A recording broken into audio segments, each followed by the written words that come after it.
We have a national crisis in relation to domestic and family violence. 1 in 5 women, 1 in 20 men over the age of 15 have experienced domestic violence. That means every single one of us knows someone who is a victim. For me, it started very early on.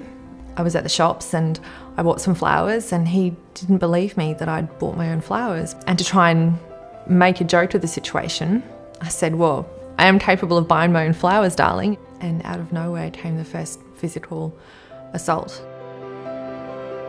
Increasingly, we are seeing the evidence of the impact of domestic violence on children. You know, there was a lot of bullying of my child, being told that he wasn't good enough or, you know, being told that he wasn't working hard, studying hard enough. I don't think I'll ever forgive myself for allowing that to happen to him and inviting that person into our lives.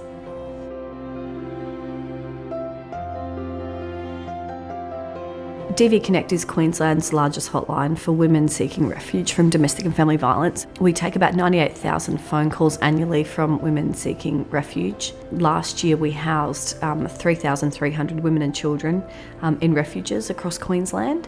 Once the time in the refuge is over, there's often not a lot of places where people can spend some time to re-establish, get their life back together. And here we have two giants of corporate Australia, Mirvac and Halcyon, come together to deliver what is an Australian first, a custom-built transition housing for women and children escaping domestic and family violence. The idea was born one day at my local deli when I was reading the paper and having breakfast, and on the front page was an article about domestic violence and the fact that there had been no refuges built on the Gold Coast in particular for over 12 years. So as I was reading that, I was just very upset, I guess, that women were in these situations and had nowhere to go. And being involved in a company that builds houses, I thought possibly we could do something about it.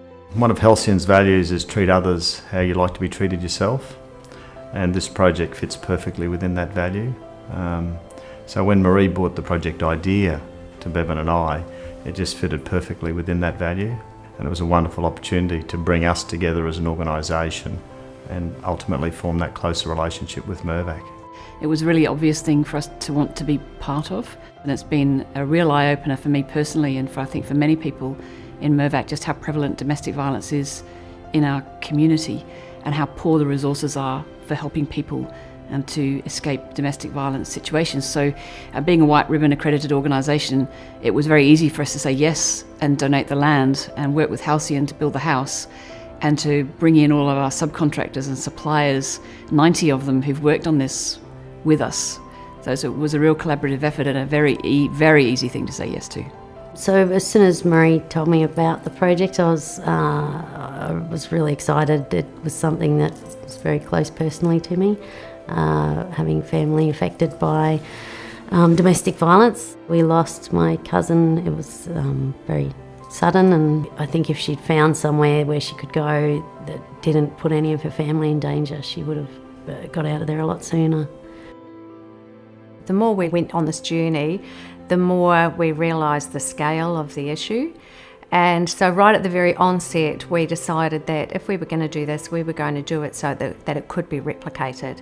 We realised it needed to be replicated. They approached us and said, how do we build this? How do we build it right? And then what is it that we need to make this successful? And what they need is you have to have people that have a really nuanced understanding of domestic and family violence doing this work. Because if you don't understand the risk that sits around domestic and family violence and the trauma that's experienced by the victims, you won't have the same outcomes. The women that are leaving these situations, they're 7 times more at risk of death, not just physical assault, of death. So it was very important to us that we accomplish 2 things, that the women do feel safe here, but also they feel a sense of normalcy, re-entering life without that fear and transitioning from fear to peace and security. Well, the project is a normal looking house, but inside it's got 5 apartments, if you like.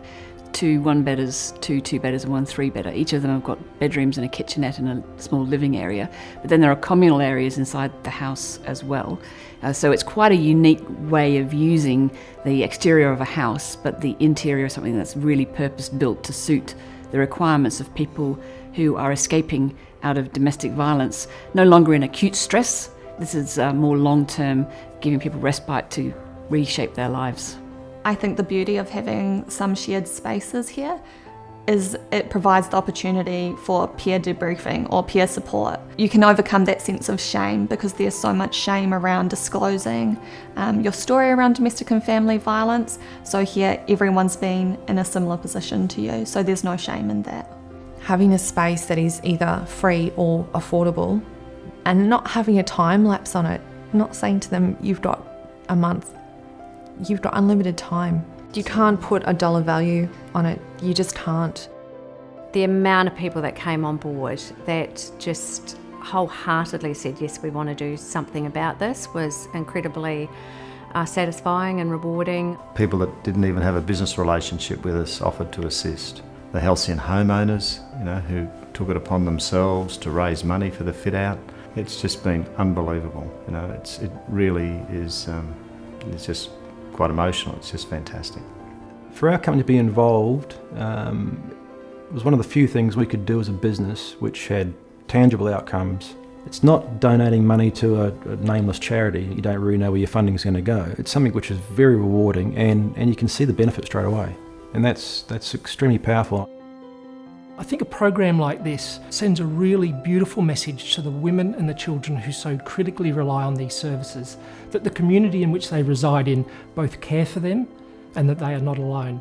Everyone that worked on the project had that emotional attachment, and it was lovely to have that sort of group empathy, I guess, for women in need. So it was quite an emotional experience, and tears were shed, but probably more tears of joy. I think from a company point of view, we would undoubtedly say it's actually changed our company for the better. There's been a real intergenerational silence there that we've tapped into with our homeowners. Ladies that are, stereotypically 60 to 75, this has touched them. And I think that silence is being lifted. I think that's been probably one of the really amazing things that's come out of this project. I don't think there's any words to say how proud I am to be a part of it. To see so many people so devoted to something and getting no actual benefit from themselves, it's purely a benefit for people that need it. This will change the landscape of domestic and family violence in Queensland, this alone. So you can only imagine what would happen if we built, 4 or 5 of these in the next couple of years. Think about how it changes the lives of the children, knowing that they can go to bed feeling safe, wake up feeling safe. That's really breaking the cycle, and I think incredible impact on families as a whole. Incredible.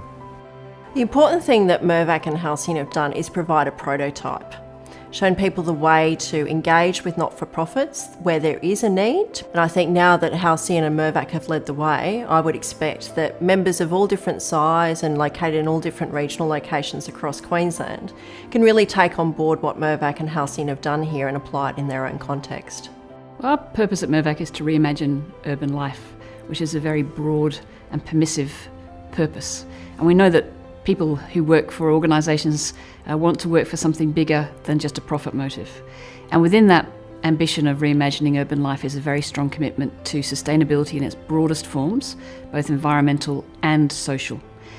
And I would tell you that Mirvac people, to a person, sign up for that. You would find anyone you would speak to at Mirvac would believe that we have a responsibility to be a force for good. This is going to be a game changer and really sets the standard for how corporate Australia, government and the community sector can work together to change lives. I cannot thank these individuals and these organisations enough for what they have done and for the example that they have set. You will be changing lives. I just want to say that this is possible. this is actually possible. Look at it. It's happened. It's here. It's possible. We can do this. In my signature block, I have Let's Change the World. This is how we do it.